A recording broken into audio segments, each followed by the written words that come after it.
Sometimes you can just start a game up and instantly know what continent it was developed on. Even if you can't tell that the music's a Tim Follin soundtrack, it has a completely different timbre and feel from other Famicom music. And then you look at the game itself, and it's clearly modeled on one of the most popular British computer games of the 80s. Nightlore was an exploration-based puzzle platformer that's arguably the biggest single game released on the ZX Spectrum platform. And the moment after it was released, every single developer in the UK decided to copy it. Nightlore actually got a port to the Famicom disk system, though it was heavily changed for that release. The story of Solstice is that a princess has been kidnapped by an evil wizard, and as a good wizard, you go to get her back.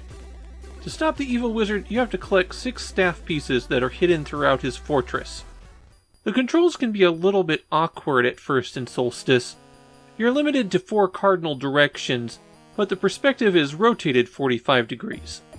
Pressing in a diagonal direction will send you that way, but pushing up, down, left, and right will also send you on one of those diagonal paths. Basically, the interface is also rotated clockwise 45 degrees. It can be a little awkward at first, though I got used to it pretty quickly. The A button jumps, and the B button picks up whatever you're standing on. If you pick up a movable block, then pressing B puts it down again. The blocks that you drop appear directly below you and also push you up a little bit. Blocks can't be carried out of the room that they spawn in either. That isn't the only interaction you can have with them though, because Solstice is a bit of a physics puzzler. Blocks can be placed on top of things, and if that thing is moving, then the block moves with it. And things is a pretty wide open category. You could put a block on top of another block, sure, but because blocks are affected by gravity and sometimes start up in the air, you can get a block on your head and walk around with it. Or you could put a block on a monster that's roaming around and then stand on that block and use the monster to cross areas.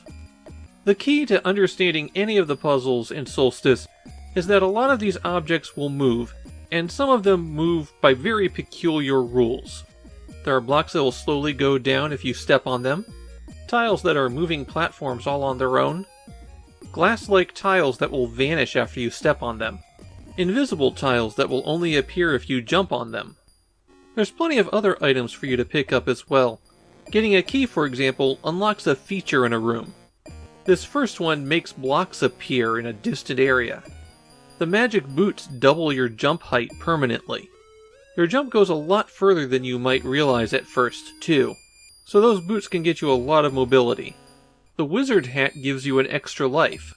You have 5 lives to start with and no continues. That lack of continues can be a bit annoying since this is a huge dungeon and you have to repeat some very basic time-consuming tasks to make progress. There are credits that you can collect in the game that will let you continue once for each one that you collect, and you continue from the point where you last collected a credit. There's also potion bottles you can collect that will fill up your charges for that color of potion. Hitting select brings up a status screen where you can see the map of the area around you, and also select what potion you're going to use. There's 4 varieties, you start with 2 charges of each of them, and you can have a maximum of 4. The blue potion makes you invulnerable to monsters that you'll find wandering around.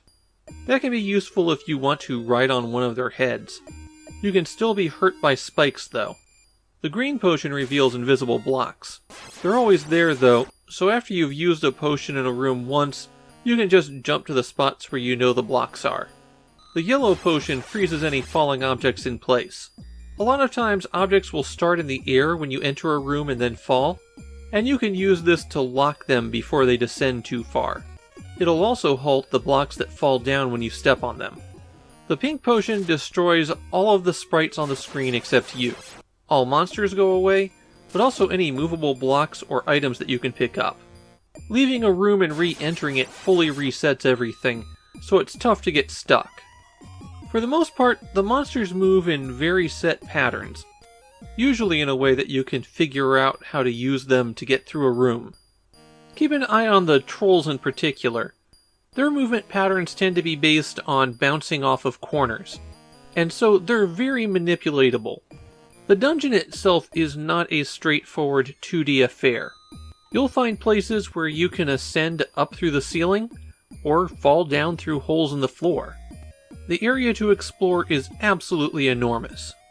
In fact, it's so large that it'd be a tough game to play without a walkthrough in front of you. Even if you don't want to use it to solve the puzzles, the majority of the rooms are effectively empty or red herrings, and you could bang your head against Solstice for a long time. It has a lot of that 80s computer game obscurity cruelty built into it.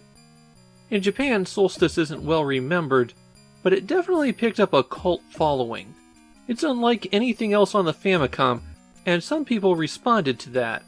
In particular, it's recognized for the technical achievements in producing 3D space on the Famicom, a physics engine to go with it, and having some of the best music on the system.